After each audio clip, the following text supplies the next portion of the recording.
Hey, what's up you guys? Bloody Jacob here to bring you my weekly review of Van Helsing on Syfy. This week we've seen Season 1, Episode 6, which is called Nothing Matters.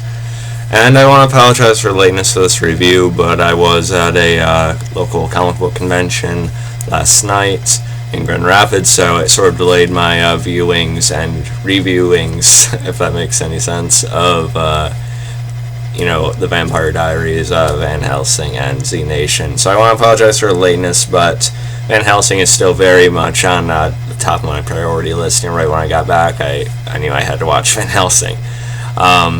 So I just got done watching it, and I think this week was another really good episode. I really liked it a lot. It's sort of just still getting better and better progressively as it goes along, and I really liked it right off the bat. If you guys remember my reviews of the first episode, the first couple episodes especially. This is another really good one. We finally see Vanessa, get back to the groove, which is good, and we had a little more dynamics develop with the Rebecca end of things, and then we finally got the whole situation with Brendan and Axel sorted out, I guess, in a way, right?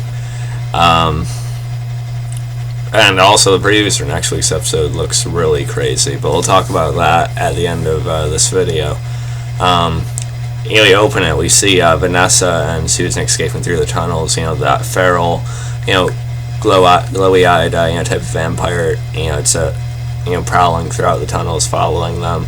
And it was still pretty creepy how they filmed that. I want to give them a lot of credit for how intense that, type of vampire came across as. Definitely the creepiest one we've seen so far, I think. And I like the effects for it. There was probably some CGI involved with it, but I think it looked pretty good. It was very skeletal. It was even more feral looking than the ferals in a way. It had been by itself for I don't know how long, just in these dark, isolated areas. So it really was pretty effective, I thought. And it attacks, goes after Vanessa. It manages to, I also like the way it just dash past her and would scrape her across the arm. I thought that was pretty cool. It showed a little bit more of its maneuverability and its speed and such. But does pounce on Vanessa. Vanessa's able to stab it through the head with this pipe she had pulled off, I think, and that was pretty brutal. Pretty cool to see. Then you have this thing. Apparently, it actually is able to bite her. And the thing about this that's focused on throughout the episode is the fact that it's not really healing like it should be, because Vanessa, like you've seen, she's able to heal from wounds, very quickly, but this one isn't just isn't working. I don't know if it's something about this particular vampire, or, this particular type of vampire anyway, or if it's about something with Vanessa's actual abilities going on, I don't know. And I also note she made a pretty animalistic, almost vampiric type of sound when she stabbed it through the head, when she was sort of struggling with it. And also she almost attacked Susan afterward. So I wonder if there's maybe a more vampiric side of her or something. I don't know. But either way, Kelly Overton really sells it again. I love her in the role. But Susan's able to calm her down, remind her that's her. And then Vanessa actually collapses for some reason. Again, I don't know if it's the bite or the wounds or what. It's probably the wounds, because apparently it's not healing like it should be. So as I just said, so I'm repeating myself, I guess. But it's interesting. Why is this the thing that prevents her from healing? She was doing before. But Susan's able to calm her down, like I said, before she collapses, and she sort of sings a song that Vanessa had done with her daughter, when they had been spending time together. So that was kind of touching in a way. And of course we have some of Brendan's group. They're looking around the bunker, and then they go past two different signs, I think, that boldly said, don't go here, don't go through the store. And so they set off one of the traps he had set, and this blade just goes through about the halfway point of the door, and it just misses the little girl because she's too short. And of course the teenager that was with her, the teenage girl, I can't remember their names, I'm sorry, But she blames Axel quite a bit. She could have died. She could have been sliced in half in front of me. I thought it was a little bit weird, like how. Well, yeah, obviously you don't want the girl to get her head chopped off or anything like that. But I still thought it was kind of odd, like how much they blamed Axel for having those traps. It seemed like they didn't want him to have those at all. I think it makes sense they would have those set up in particular parts of their base. I think that's pretty smart, actually. And plus, there's various warnings, if anyone was wandering back there, but they didn't listen, so I don't think you can really blame Axel there. But of course, this spurs Brennan to wanting to know what other traps he had set and where. And then, back at the, sort of vampire lair area with the, plant and such, we see the group, I was trying to find a way to go against the vampires there, and Rebecca and everything. We see them trying to get into it, but they're actually ambushed by these vampires. There's smoke, and then we see this other vampire, flip up the hood. It looks really awesome. And yeah, it's a complete trap, a complete ambush. And, then we see, Rebecca, she confronts them a little while later. And, the guy was, blaming, give me a second. Sorry about this, just gotta check something out real quick before I say something that's completely wrong. Give me a second, guys. Alright. Okay, it doesn't want to load correctly, so one more second, if you will. Yeah. Alright, apparently I can't find the right name for her. Okay, here she is, Shima. Sorry about that. But, Shima is being blamed quite a bit because they're sort of aware that she probably had, told, one of the ancients something about what they were doing. But it doesn't matter because Rebecca shows up and she is warned of this, leader of this resistance, called, his name's Taka, apparently. And, she seems to, heed that name a little bit, but then she ends up cutting his throat anyway.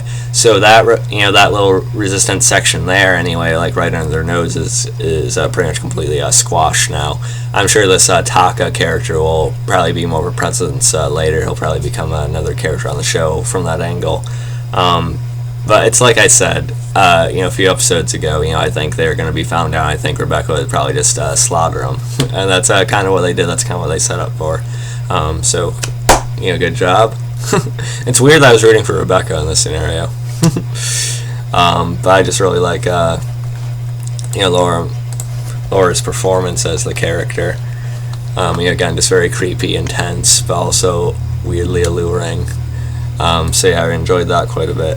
And now we'll get back to the Axel and Vanessa stuff. I wanted to cover that real quick. We also had Julius. He is, of course, frustrated with Scab, for losing track of Vanessa, not knowing if she was actually killed by whatever's down there or not. I'm gonna give Alex Panovic, quite a bit of credit because the snarls and the grunts he is making is really creepy, and I'd definitely be intimidated by the guy vampire, not no question. So that was good. And then we had